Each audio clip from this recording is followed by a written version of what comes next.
Kalingap Edu, nagsalita na rin. Ano kaya yung kanyang masasabi dito sa kanyang ex-beneficiary? Ano kaya yung kanyang opinion about dito? Tara, panoorin po natin mga kalingap. Bahala siya. Buhay man yan. Lalo lang niya pinatunayan na gano'n ang ugali niya, hindi maganda. Di ba? Ibig sabihin nun, mas tamang hindi siya naging beneficiary. Mas tamang nahiwalay siya sa atin.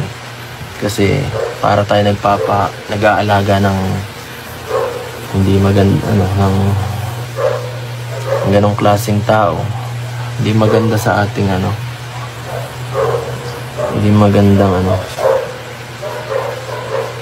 huwaran, hindi magandang sa mga kabataan. Ayoko naman sabihing ahas, ang sama naman ng term. Para nagpapalaki ng ikakatalo, ayoko na. Correct na correct itong sinabi ni Kalingap Edu, mga kalingap, no? Tama lang na nawala siya as a Kalingap beneficiary ni Kalingap Edu. Dahil alam naman natin yung kanyang attitude, yung pinakita niyang ugali.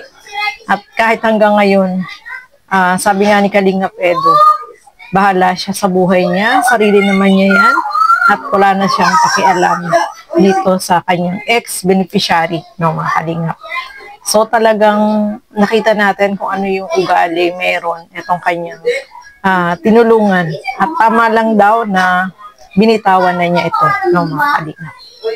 So ayan po yung masasabi dyan ni Kalingap Edu, at kahit tayo is na-disappoint, no, dahil ganun yung ipinakitang ugali itong ex-beneficiary ni Kalingap Edu. Hindi niya deserve na mabigyan ng tulong mula kay Kalingap Edu. Dun sa mga sponsor na tumulong sa kanya, syempre talagang grabe, no. Yung ipinakita niyang ugali is hindi niya deserve, no. Until now, mga kalingap, talagang siya, palaban, no.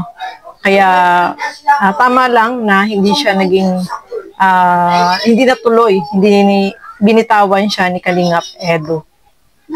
No, nakaka-disappoint po, no, mga kalingap, kasi alam naman natin yung ugali ng beneficiary ni Kalingap Edu na talagang palaban, at yung mga paninira ay mahilig siyang mag-post sa Facebook, mahilig siyang parinig.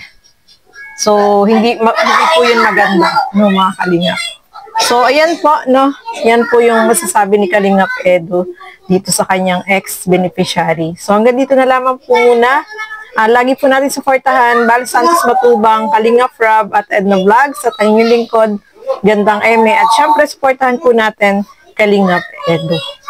So, bye-bye and God bless po sa atin lahat.